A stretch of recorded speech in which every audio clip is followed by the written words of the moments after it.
Story 1. My cancer survivor wife wanted a hall pass. I'm at a loss as to what to do with my 54 male wife's 51 female request. My wife and I have been married since 2001 and together since 1999. She is the most intelligent, thoughtful, caring, loyal person I know, and I have always thought of myself as fortunate to have met and married her. She is, even today, aesthetically beautiful, and men have told her this throughout our marriage. She has always shot them down. Earlier this year, she was diagnosed with uterine cancer, stage 1, and had a full hysterectomy. I was never concerned about the cancer. It was diagnosed early, dealt with quickly, and she made a full recovery. I took time off work to look after her after the surgery, and all seemed well. There were some to-be-expected emotional instances on her part, and although I'm not an emotional person, we dealt with them together. After her recovery, she was insistent that we start living life to the fullest, and took a 10-day trip to Europe, followed by a trip to Belize. We also have a trip to the UK and Spain/Portugal later this year. I'm fine with these things. Building memories and crossing bucket list adventures off of her and our list. I also understand that these are a result of feeling fragile on her part. She also took up yoga, swimming, and healthy cooking classes. I am fully on board. Until last week. Last week, she came home from work and told me she wanted a hall pass, a one-time opportunity for her to have intimacy with someone else besides me. She said that since her cancer diagnosis, her outlook on life has changed, and she doesn't want to be handcuffed from doing things she wants to do. She explained that there is this guy at her work that she has always had some attraction to. He is leaving the company and she will never see him again, so this is the perfect opportunity to sleep with someone else.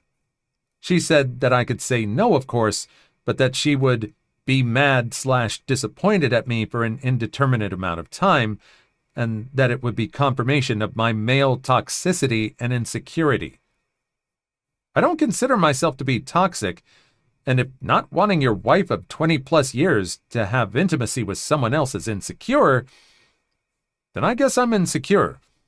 I told her that I appreciated her talking to me about this, but approval via coercion is not approval. I also said that I do not appreciate her language in describing my, as of yet, unknown reaction to this very large issue that could affect the rest of our marriage and life. When I got up in the morning, she basically said that she was sorry for putting such a large decision solely on my shoulders, and that to help, she was taking the decision away from me. She booked a hotel near where her coworkers are having a party/send-off for this guy, and she would spend the night there, with him, and hoped that I would be here when she got back. That she would answer any questions I have about the night after it happened, but not before. She will not tell me who he is or anything about him because she knows me too well and that I will dwell and obsess over him, and that would make it too real for me, which is pretty accurate. Her point of view is that the less I know, the better, which contradicts the offer to tell me anything I want to know after it happened. I think she knows I don't want to know or ask anything, or she'll simply not tell me. Part of me thinks at least she's been honest with me, and she has been through a lot since finding out she had cancer, so maybe I should just let it happen. I certainly have no concept of what she went through, so I can't dismiss how this affected her mental state or outlook on life. Part of me wants to put my foot down and say this is not going to happen and deal with those consequences when they happen. Her BFF called me callous for even suggesting that I wouldn't let it happen, because I have no idea what she went through. I find it hard to believe that she's okay with the possibility of throwing away 20-plus years of marriage over some guy that she had no relationship with outside of work, and that I should just call her bluff. Maybe she thinks similarly that I won't throw away the marriage because of one encounter. I just don't know what to do. I empathize with her, and then an instant later I'm angry with her. part of me wants to know who this guy is. What does he look like? What has he got that's so enthralling for her? Is he just a safe option? Is he married? Does his wife know? Would I be a callous butthole for saying no? What can I do besides walking away? That is a really difficult one. But she is really taking everything away from him. And she has gone through a lot. She has gone through having a physical part of her removed, and she is living life to the fullest. But this man has supported her throughout all of this. Supported her through the recovery, supported her through any emotions she's encountering. She is totally taking away what he's gone through as well. She's willing to make this choice, but she is probably thinking there's not going to be any consequences for this. This is going to change. The relationship is going to change from this moment on because of this, because she is choosing this. She thinks it's just a thing that she can do and move on. It's not. Story 2. Today I fracked up by paying my wife for intimacy. Obligatory, this happened about 5 hours ago, but I saw the email 30 minutes ago while taking a dump and finally piecing the puzzle together. We've been waiting for our debit cards for 2 weeks. We started a new bank account and had all of our money go into it. Besides a little bit, we got put on a prepaid card. Turns out this online bank does not send out your debit card until you make a deposit. Hit a week ago. I'm sure it said that somewhere, so that's on us. Anyway, we've been spreading the money we had super thin, and we finally reached a point that we're going to try Venmo or PayPal again. We tried them earlier in the week, so it would not connect to the other card for some reason. My wife gets everything set up while I'm playing PS4, hits transfer, and sends a test for $50. It worked. So this is where I come in. I said you should have sent more. So I take the phone from her and send $225 on Venmo and jokingly write, "Intimacy?" in the message. Error. Cannot process this transaction. Next, I get an email saying my account has violated terms of service and it's frozen. Ooh, I think that was something that possibly should have been a little more detailed in that. Who knew that that word is going to trigger some sort of violation in that? I mean, it's your money, and you're transferring it however you want. Sure, discretion is the better part of valor, but just that word shouldn't really be the reason that your account is frozen like that. I don't think they messed up. I think it's a little bit of an invasion of privacy, to be honest. Story 3. Cheat on me, and no one goes on vacation. My ex and I used to go to a Cancun resort every year with a bunch of our mutual friends. I found out my ex was cheating on me when I accidentally got a flight confirmation email that he booked tickets for himself and the other girl. It was rough. Tried to have a civil breakup, but he refused to pay me for the Cancun vacation that I had already prepaid. I tried to get my money back, but he refused. After our breakup, it took me several weeks to find a new place to live and move my things out of his house.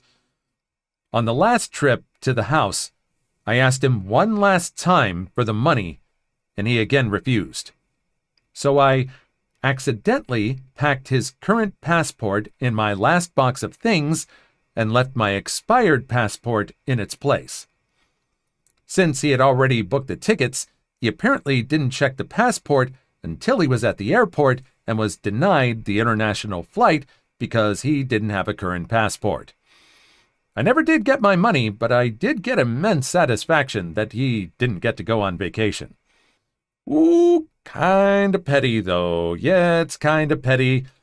And is it kinda deserved? I mean, yeah, he cheated on her. Yeah, if you're going to mess with them, you can always replace a passport and you can always get it replaced. But she's got the current passport now.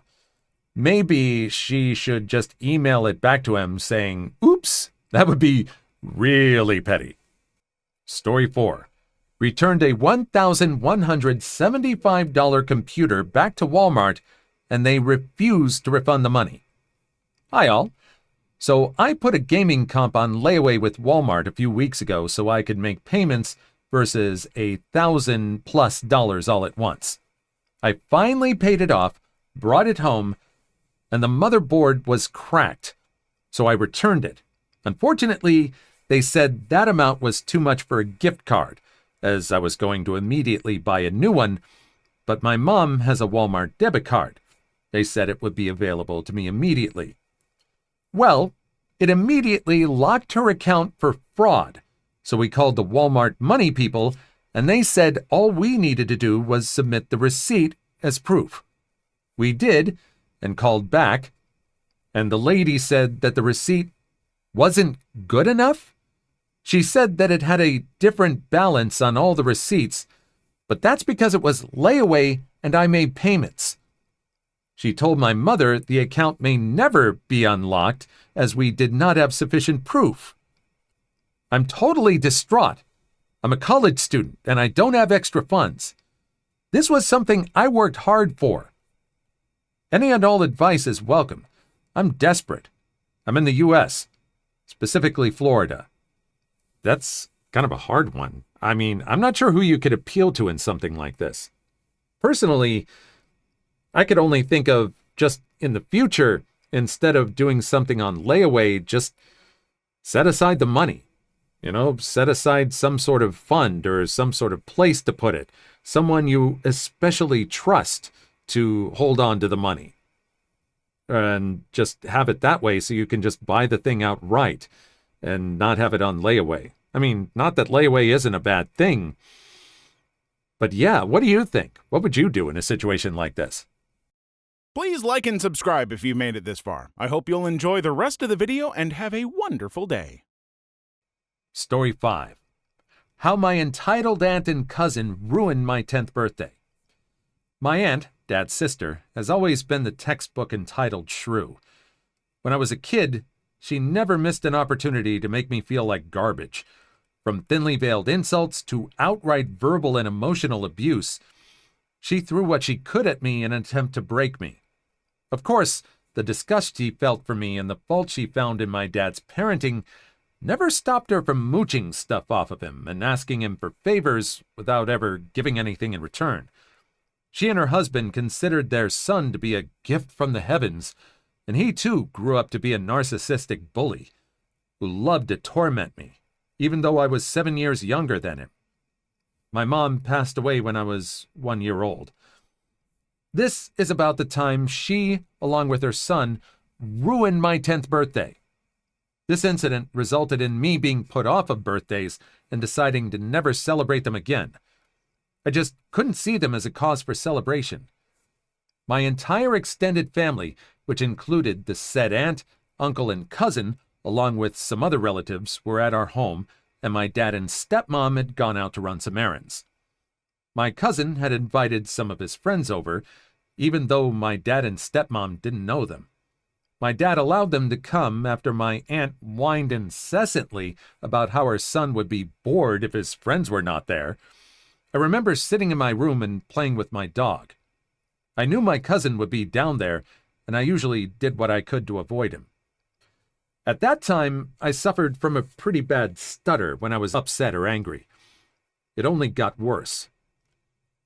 This is something my cousin loved to make fun of, and of course my birthday would be no different. He demanded that I come downstairs to talk to his friends. When I refused, his mother told me to stop being rude and do as I was told. I was a powerless kid, so I really had no other choice. I went down to the living room, and my cousin introduced me to his buddies in his usual condescending way as the birthday girl.